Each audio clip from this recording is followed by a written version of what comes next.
საკმაოდ დიდი თოვლი მოვიდა იანვარში. აი ჩვენი გაშენებული ბაღი რა მდგომარეობაშია, პიპაროზები. ცოტა დავბერტყეთ ახლა, მაგრამ უნდა დავბერტყოთ კიდე. აი ეს უკვე წაიქცა.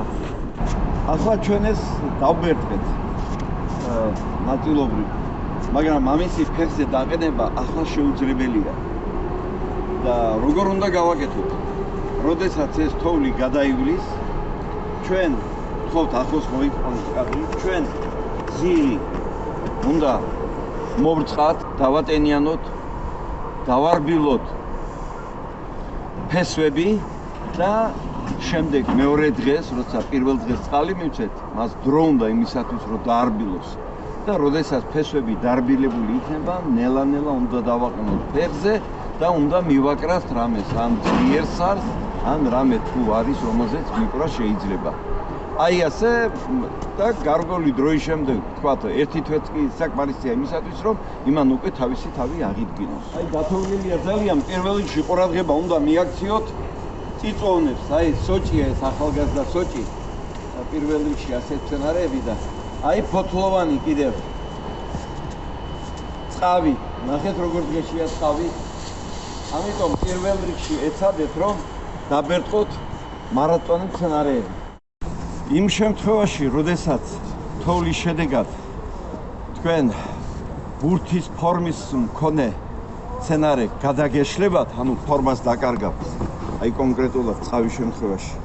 როდესაც ეს თოვლიანობა დამთავრდება, თქვენ ეს ტოტები უნდა შეკრათ შიგნიდან, რომ მან ისევ თავისი ფორმა მიიღოს და ასე დატოვეთ. სასურველია თუ ძალიან გადაშლილია პირველი ვეგეტაციის დაწყებამდე, როდესაც მასში წყალი ჩადგება, ის უფრო ელასტიური გახდება და თავის ფორმას შეინახავს და ჩვენ მაინც გადასაკრეჭი გვექნება ეს შემდეგ.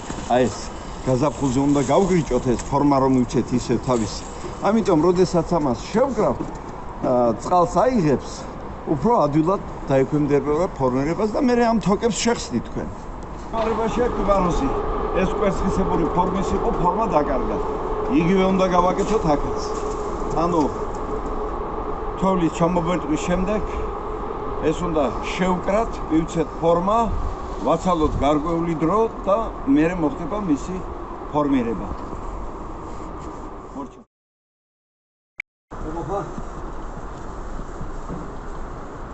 აი ნახეთ, რამხელა ნანდინები გავზარდეთ და ესენი უკვე დაიბერტყა და ესენი ფორმას შეინარჩუნებიან. ეს ღვიებიც. ჩვენ ახლა თოვლს კი ვბერტყავთ აქ. მაგრამ იმ შემთხვევაში თუ ბუჩქოვანი მცენარე ყინვის მიმართ მგრძნობიარეა, ახლა არის დღეს არის 20 იანვარი. ამ დღეებში ამბობენ, რომ ყინვები იქნება. ასეთ დროს აი ასეთი პატარა მცენარეებისგან, რომელიც ყინვის მიმართ მგრძნობიარეა, თოვლისგან არ გაათავისუფლო. ჯობია იყოს თოვლის საბურველში. ეს არის აგავა. აგავას ეშინია ყინვის და ამიტომ იყოს თოვლის საბურველში. აგერ გვაქვს ჩვენ დიდი აგავა, რომელიც 1-8 წელია უკვე გვაქვს და აი უკვე შიშის ქვეშ ვარ, ეს რამდენად გაუძლებს თუ იქნა მაგალითად ყინვა 8-10 გრადუსი. ჩვენ ზოგიერთი მცენარეები შევფუთეთ, ზოგიერთი პალმები, ციკასი, მაგრამ ზოგიერთი მცენარეები დავტოვეთ.